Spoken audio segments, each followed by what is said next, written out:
Most people think emotional control means being calmer. They're wrong. In a world of toxic people, guilt trips, and psychological warfare, being calm often just makes you a better victim. You don't need calm. You need to become emotionally untouchable. If you watched our previous Level 1 protocol on silencing rude people, you know the basics. But today, we go deeper. We go darker.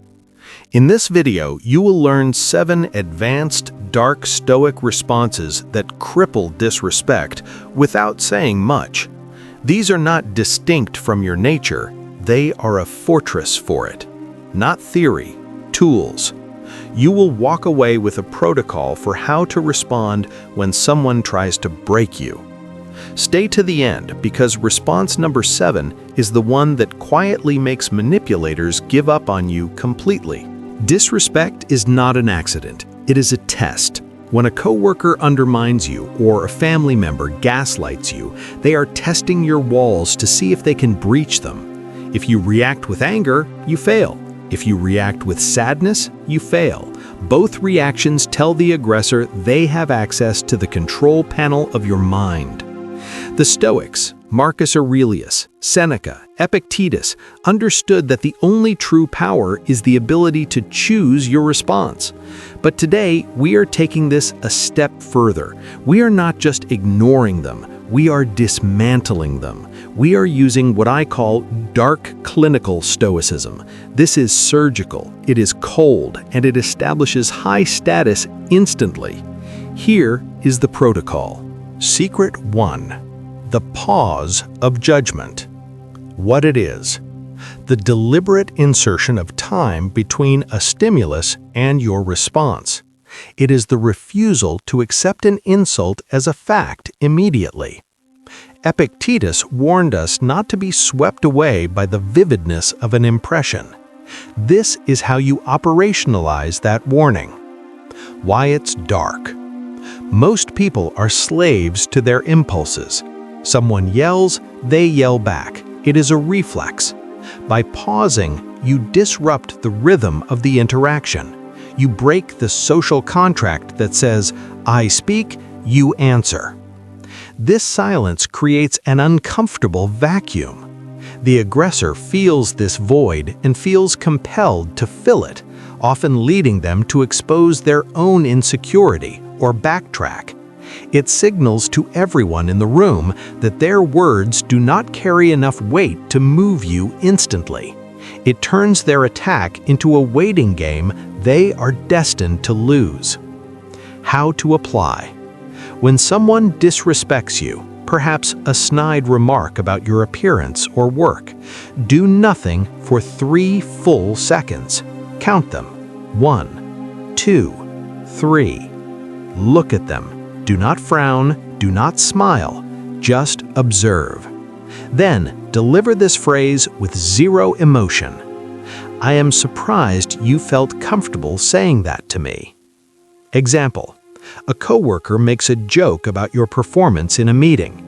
Instead of defending yourself immediately or laughing it off nervously, you hold the silence. You let their words hang in the air, turning stale. Then you deliver the phrase. You will watch their confidence drain away in real time. What you stop tolerating. You stop tolerating the idea that you must answer to everyone instantly. You reclaim your time. Secret 2. The agreement paradox. What it is. Disarming an insult by agreeing with the grain of truth within it or simply refusing to fight the premise. This is derived from the Stoic practice of negative visualization and Epictetus's teaching, if they knew my other faults, they would have mentioned those too. Why it's dark. An insult is a thrown spear. It needs resistance to stick. It needs your ego to catch it. If you offer no resistance, the spear falls to the ground. When you agree, you rob the aggressor of the conflict they are desperate for. It makes you look incredibly secure and makes them look petty. It is a form of psychological judo. You are using their momentum to throw them off balance. They expect a fight. You give them a mirror, reflecting their own wasted energy. How to apply. When attacked, bypass the defense. Do not explain yourself. Use this phrase: "You might be right. I certainly have a lot to work on." Example: someone tells you that you are disorganized or lazy. Your instinct is to list everything you've done today to prove your worth. Don't. That is weakness. That is seeking validation. Instead, shrug and say, "You might be right." Then go back to work. Watch their confusion. They cannot escalate if you have already agreed. You have declared yourself immune to their judgment by accepting it. What you stop tolerating. You stop tolerating the need to prove your worth to people who have already decided not to see it. Secret 3. The objective filter. What it is: stripping the emotional language from a rude statement and responding only to the facts. It is the surgical removal of drama. Marcus Aurelius commanded us to strip away the legend and see things as they are. This response does exactly that to other people's words. Why it's dark. Rude people rely on emotional contagion. They need you to get upset to validate their own lack of control. By responding like a machine, purely logical, you highlight their irrationality without pointing it out directly. It makes them feel foolish for being so emotional while you remain clinical. You are essentially treating them like a malfunctioning appliance. You don't get angry at it, you just try to find the error code. How to apply. Listen to what they say, discard the insults, and address only the data. Phrase: I hear your frustration, but I do not see a request in your tone. What specifically do you need? Example: a partner or family member starts shouting about how you never help and are useless.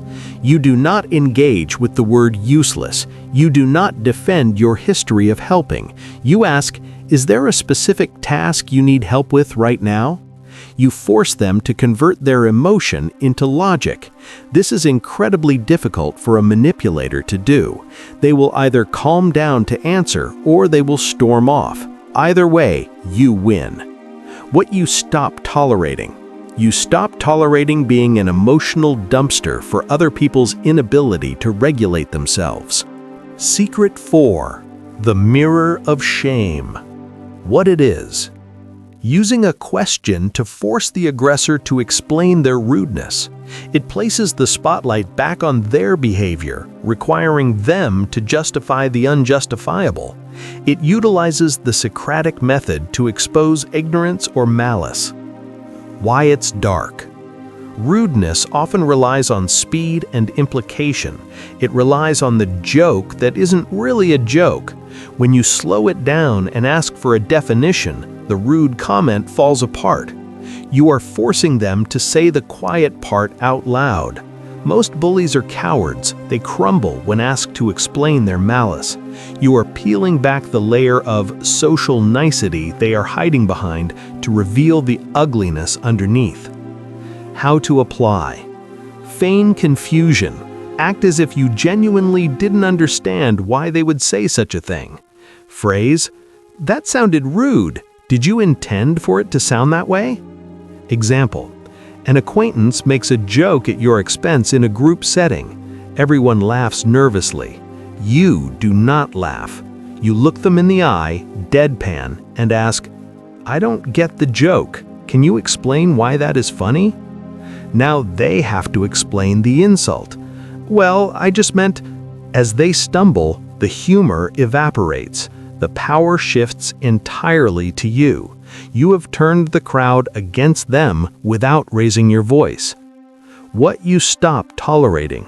You stop tolerating passive-aggressive behavior disguised as humor.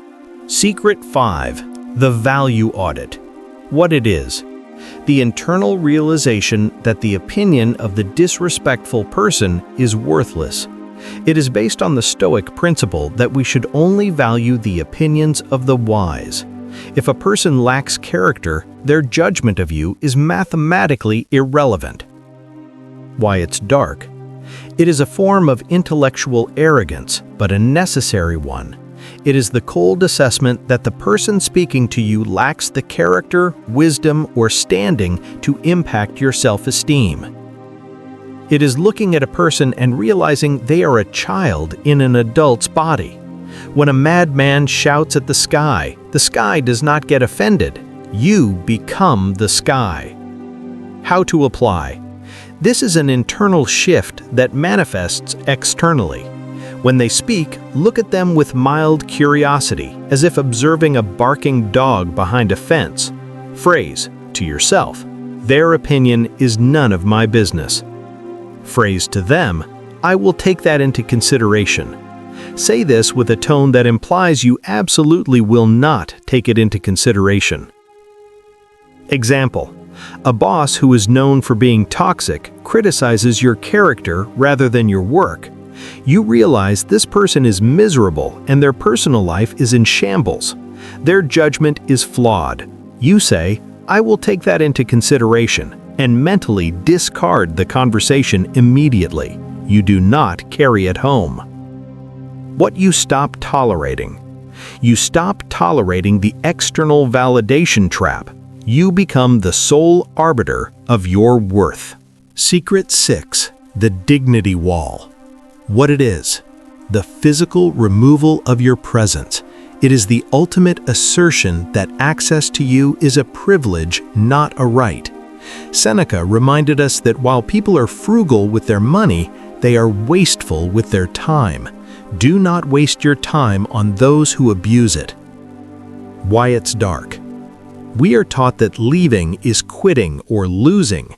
In reality, leaving is the highest form of power. It signals that the interaction is beneath you. It leaves the rude person shouting at an empty room. It creates a void where they expected a fight. It creates a boundary of one that cannot be crossed. It tells them, you have ceased to be worth my energy. How to apply? If the disrespect continues after you have applied the other tools, you do not argue. You do not announce you are leaving to get a reaction. You just leave. Phrase, I am not continuing this conversation. Example, an argument is escalating. The other person resorts to name-calling. You stand up. You say, I am not continuing this conversation. You walk away. You do not look back. You do not slam the door. You simply vanish from the situation. What you stop tolerating. You stop tolerating the presence of those who do not respect your fundamental dignity. Secret 7. The void response. What it is: absolute, unwavering silence maintained while holding eye contact. This is the weapon Marcus Aurelius alluded to when he spoke of the indifference of the stone. It is the atomic bomb of social interaction. Why it's dark. This is the one that breaks them. Humans are social creatures. We crave feedback, even negative feedback. Yelling, crying is validation that we exist and have an impact. The void response denies them existence. It is a form of psychological erasure. It triggers a primal fear of rejection in the aggressor. They throw an insult and it disappears into the void of your indifference. It makes them question their own reality. How to apply? When someone says something truly unforgivable or manipulative, say nothing, not a word. Look at them, through them. Keep your face completely relaxed. No anger, no fear, just nothing. Hold it until they look away or stammer a correction. Example: a manipulator tries to guilt trip you. After all I've done for you, you're just going to leave? You look at them. You say nothing. You let the silence stretch for 5-10 seconds. They will start to backpedal. I didn't mean it like that. You have won.